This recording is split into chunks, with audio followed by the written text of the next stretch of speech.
Mis amados hermanos, buenos días, como siempre, despertados en la palabra de nuestro Dios, damos gracias y seguimos adelante. Hoy, a 5:41 de la mañana, nuestro hermano César Contreras nos mandó una postal, un mensaje que efectivamente coincide con el Salmo 71 y nos vamos a detener nuevamente en el Salmo 71. Decía el mensaje que nos envió nuestro hermano: tu victoria pronto llegará. No dejes de orar. Pronto llegará. No dejes de orar. Nos trasladamos entonces al Salmo 71. Quisiéramos muchas veces avanzar un poco más allá en otros textos de la Biblia, pero cuando te detienes en aquellas actitudes de corazón, como las que tenía este salmista anónimo, que en un reconocimiento de Dios, que Él, Dios, su Creador, había tenido cuidado de Él desde que nació, no puede, sino en las circunstancias adversas de su vida y aún en la vejez, seguir entonando siempre alabanzas a nuestro Dios en una actitud de reconocimiento, en una actitud de expectación de lo que habría de venir. Nos dirigimos nuevamente al Salmo 71. Vamos a estar ahí detenidos en el versículo 14. Y después vamos a ir algunos versos anteriores y algunos posteriores, pero la actitud de espera y alabanza de este varón, de quien desconocemos su nombre, pero que llevado por el Espíritu Santo nos impulsa hoy a la misma actitud en alabanza y adoración a nuestro Dios. Dice el salmista, versículo 14, Mas yo esperaré continuamente. Mas yo esperaré continuamente y aún, no mi amor, aún yo esperaré continuamente y aún te alabaré más y más. Yo esperaré continuamente y aún te alabaré más y más. ¿Por qué decía esto el salmista? ¿En qué condición se encontraba? Si nosotros nos vamos al versículo 1, vamos a encontrar que la primera expresión de su corazón es: en ti, oh Señor, me refugio. En ti, oh Señor, me refugio. ¿Qué estaba viviendo? ¿Qué estaba experimentando?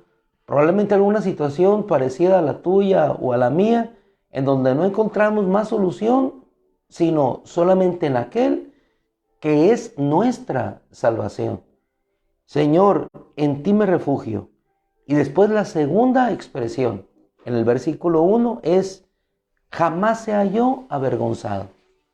No porque mi ego sea exhibido delante de los demás, sino sencillamente para que el nombre de aquel en quien yo he confiado sea exaltado y que las naciones conozcan y aquellos que persiguen mi vida, como expresa el salmista, reconozcan que Dios es el Señor. Después, en el versículo 2, vamos a ver cómo él, refugiado en Dios, no confía en su justicia, como nuestro hermano Job lo hizo en cierto momento. No confía en su justicia, sino en la justicia de Dios. Se ampara en la justicia de Dios. En Él se refugia. Dice en el verso 2, líbrame en tu justicia. No porque yo sea un hombre bueno, no porque cumpla tus mandamientos, porque sé que más allá de la obediencia y del cumplir de los mandamientos está el agradarte a ti. Y que tu justicia supera a mi justicia. Y yo creo en ti, Señor. Estamos viendo aquí un hombre que en la avanzada edad o en la edad adulta encuentra refugio solamente en aquel que le ha sostenido desde su juventud. Y no solamente desde su juventud, sino que en el tiempo de vejez puede reconocer que aún en el nacimiento Dios estuvo con él. En el versículo 2, parte intermedia, él le dice: rescátame. ¿Quién es el que expresa un grito de auxilio en rescate por su situación? Aquel que ya no tiene fuerza, aquel que ya no tiene suficiente capacidad para librarse por sí mismo.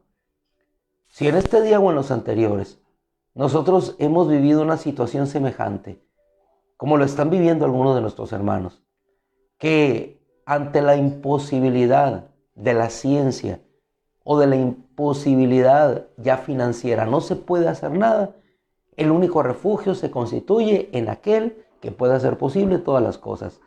Ese salmista lo había entendido. Y en esta experiencia de este hombre, de quien desconocemos más antecedentes, porque en la versión Peshitas dice que es un anónimo, aquí solamente tenemos el salmo para nuestra vida. Quien haya sido, nos revela hoy el carácter de nuestro Dios y la necesidad que tenemos cada uno de nosotros de refugiarnos en Él.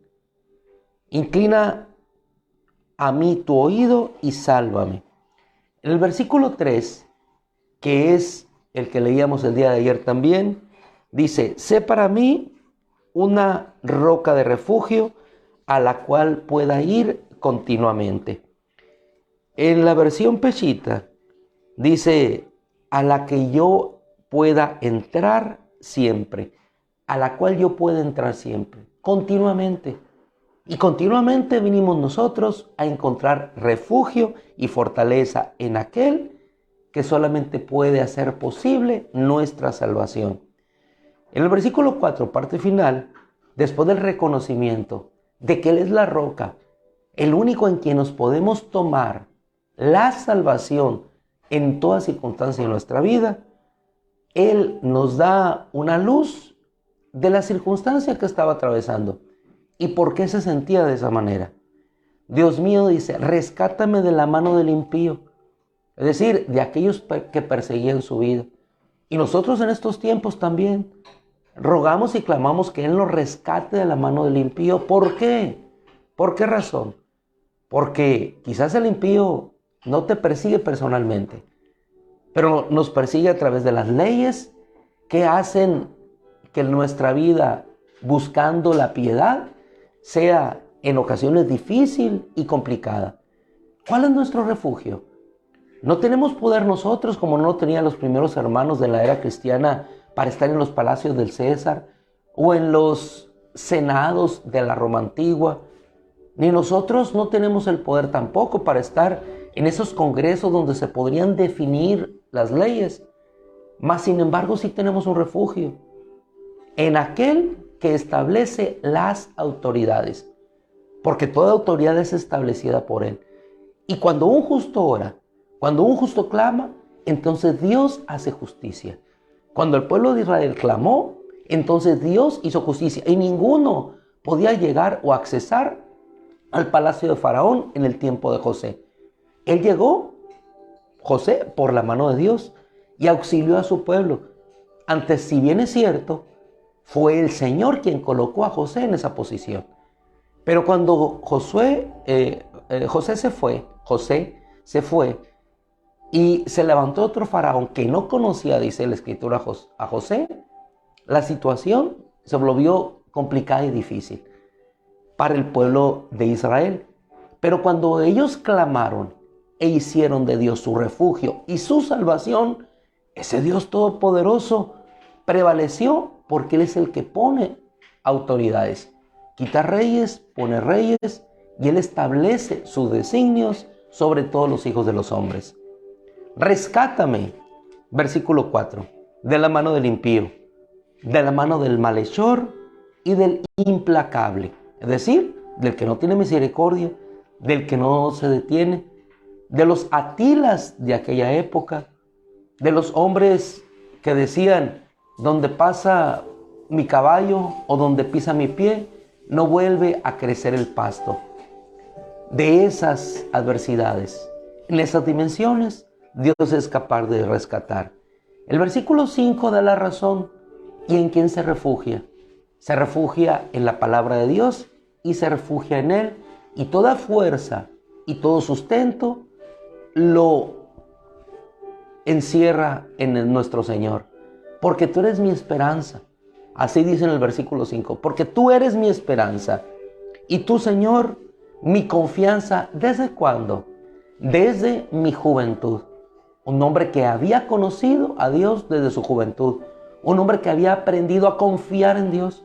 Y que ahora, en este tiempo de vejez, En este tiempo en el que las fuerzas ya no eran las mismas, Él dice, tú eres mi confianza desde mi juventud.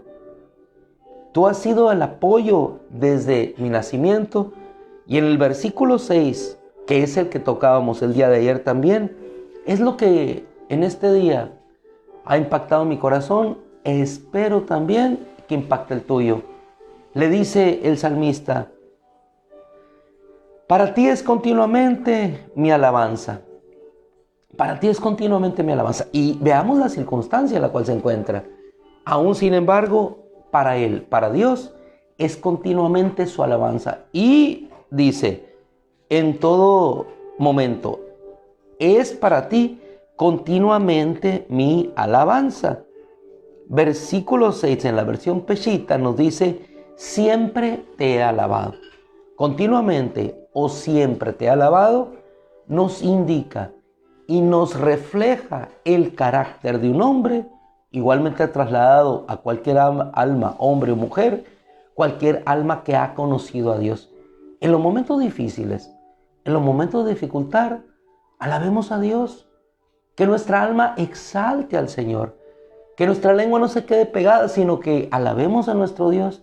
Y en lugar de la molestia, el enojo, en lugar del reproche que se da, en lugar de la queja, glorificar a Dios y esperar pacientemente en la salvación de nuestro Dios. Como lo decía nuestro hermano César, la victoria llegará. Ora, la victoria llegará. Ha sido para mí mi esperanza, de ti he recibido apoyo desde mi nacimiento y para ti es continuamente mi alabanza. Por eso en el verso 9 Él puede decir, no me desampares ahora que estoy en la vejez. Ya cuando mis canas han aparecido, cuando el cabello escasea, cuando las fuerzas no son las mismas, no me desampares. Ahora, Él toma la palabra y el mensaje de aquellos que ante sus circunstancias desconocidas para nosotros decían de Él, y Él lo repite en el versículo 11, han dicho Dios lo ha desamparado, pero dice la Escritura, Él no desampara a los que le buscan. Y en el versículo 14, que es el punto central que nos transmite la Escritura en cuanto a la actitud de espera y alabanza, quedémonos con esta parte y este texto y llevémoslo a la práctica en nuestra vida. Porque la vida cristiana es una vida de práctica, de hacer. No solamente de escuchar o de leer, sino de practicar. Dice, mas yo esperaré continuamente. La victoria no llega, pero llegará. Sigamos orando, sigamos confiando, sigamos esperando. Mas yo esperaré continuamente. Y el versículo 14, en su parte final, es lo que más ha impactado mi corazón en este día y espero que impacte el tuyo. Y aún te alabaré, dice, más y más. Y así, la otra versión y cualquier otra, de igual manera, te alabaré más y más. Versión Peshitta, en lugar de decir esperaré, dice, mas yo oraré a ti en todo tiempo. Yo oraré en todo tiempo.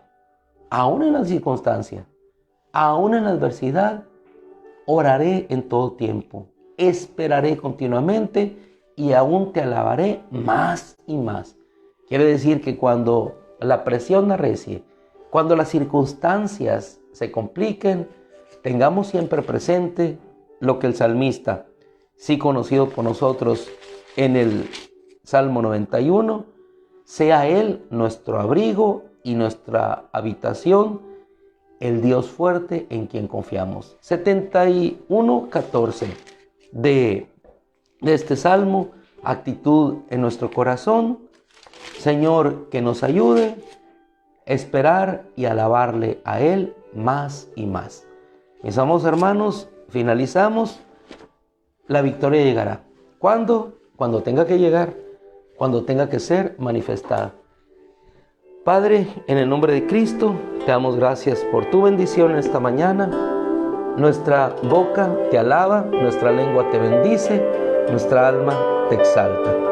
En el nombre de Cristo, Señor, llévanos de triunfo en triunfo y de victoria en victoria, viendo tus manos maravillosas y tu poder manifiesto a nuestra vida. Y nosotros, Señor, oraremos más, alabaremos más. Mi alma te alaba, mi boca te bendice, mi lengua te exalta y mi corazón, Señor, enaltece tu nombre hoy y siempre. Gracias, Padre. Amén. Mis amados hermanos, que el Señor les bendiga. Alabanza y oración, una bomba atómica que nada puede resistir. Dios les bendiga, buenos días, nos vemos con todo el favor de Dios hoy en la noche, oración, tiempo de palabra y bendición de nuestro Dios. El Señor te guarde.